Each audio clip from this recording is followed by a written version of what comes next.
ஒரு கார்த்திகை மாத கருக்கிருட்டு. செங்கல்பட்டிலிருந்து படப்பிடிப்பை முடித்துக்கொண்டு எம்ஜிஆர் அவர்கள் நடுநிசி 12 மணி வாக்கில் காரில் வந்து கொண்டிருக்கிறார். கண் விழித்தவாறே தனது காரில் எம்ஜிஆர் அவர்கள் வந்து கொண்டிருந்த பொழுது வழியில் போலீஸ் உடையில் நின்ற ஒருவரை பார்க்கிறார். எம்ஜிஆர் அவர்களின் கார் அவரை கடந்து செல்கின்ற போது எம்ஜிஆர் அவர்களின் நெஞ்சில் பொறி தட்டுகிறது. ஆள் நடமாட்டமே இல்லாத இந்த அர்த்த ராத்திரியில் அந்த போலீஸ்காரர் பஸ்ஸுக்காக காத்து நிற்கிறார் என்பதை எம்ஜிஆர் அவர்கள் புரிந்து கொள்கிறார். உடனே தனது டிரைவரிடம் காரை நிறுத்த சொல்கிறார் எம்ஜிஆர். கார் பின்னோக்கி வருகிறது. போலீஸ்காரரின் அருகில் காரை நிறுத்தி கதவை திறந்து ஏறுங்கள், எங்கே போக வேண்டும் என்கிறார் எம்ஜிஆர். பரவாயில்லை, நான் பஸ்ஸிலே வந்து விடுகிறேன் என்கிறார் அந்த போலீஸ்காரர்.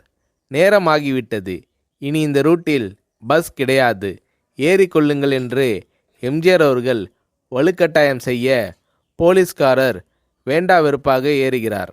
காரின் உள்ளே லைட் போட்டு சாப்பிட்டீங்களா என்று கேட்டுக்கொண்டே தனது சீட்டுக்கு பின்னால் இருந்த பிஸ்கெட் பழங்களை எடுத்து கொடுக்கிறார் எம்ஜிஆர்.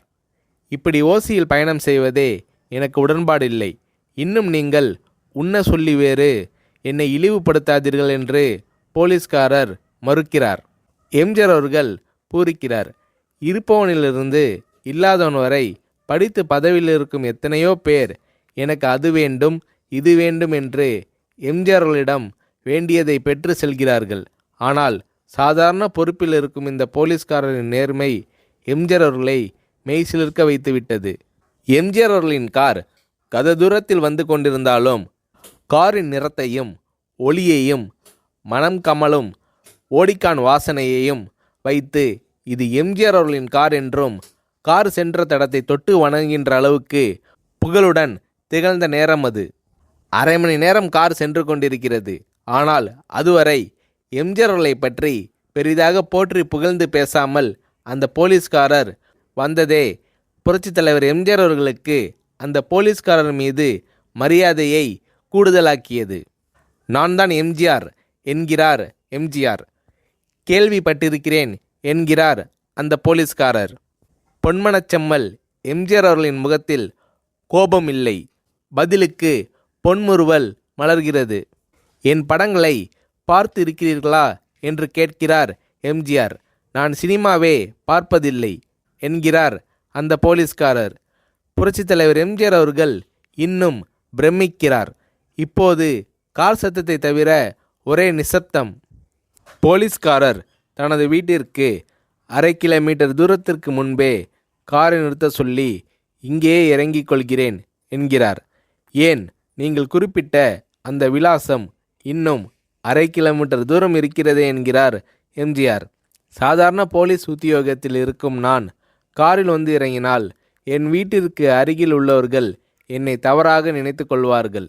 இதுவரை இப்படி நான் யார் காரிலும் ஓசியில் வந்து பழக்கமில்லை. நீங்கள் இவ்வளவு தூரம் செய்த உதவிக்கு நன்றி என்கிறார் அந்த போலீஸ்காரர். புரட்சித் தலைவர் எம்ஜிஆர் அவர்கள் அதற்கு மேல் எதுவும் பேசவில்லை. அவர் எந்த போலீஸ் ஸ்டேஷனில் பணிபுரிகிறார் என்பதை மட்டும் கேட்டு தெரிந்து கொண்டு கிளம்புகிறார். அடுத்த நாள் செங்கல்பட்டு போலீஸ் ஸ்டேஷனுக்கு ஃபோன் செய்து நான் எம்ஜிஆர் பேசுகிறேன் என்கிறார் எம்ஜிஆர். ஃபோனை எடுத்த டிஎஸ்பி உதறலோடும் உற்சாகத்தோடும் தலைவரே வணக்கம் என்கிறார். இரவு சந்தித்த போலீஸ்காரரை பற்றி விசாரிக்கிறார் எம்ஜிஆர். அந்த டிஎஸ்பி சொல்கிறார், நீங்கள் குறிப்பிடும் அவர் இன்று விடுப்பில் இருக்கிறார். அவர் கையூட்டு வாங்காதவர், கடமை தவறாதவர், காவல்துறையின் நேர்மைக்கு இவரே இலக்கணம். வெற்றிலை பாக்கு, பீடி, சிகரெட் போன்ற போதை வஸ்துக்கள், நாடகம், சினிமா போன்ற பொழுதுபோக்கு அம்சங்களையெல்லாம் இவர் அறியாதவர். கல்யாண வயதில் உள்ள 3 பெண்களையும் கரை சேர்க்க முடியாமல் கஷ்டத்தில் இருக்கிறார் என்கின்ற விபரம் டிஎஸ்பியால் எம்ஜிஆர் அவர்களுக்கு சொல்லப்படுகிறது. அவரை நாளை என் தோட்டத்திற்கு வர சொல்லுங்கள் என்கிறார் எம்ஜிஆர்.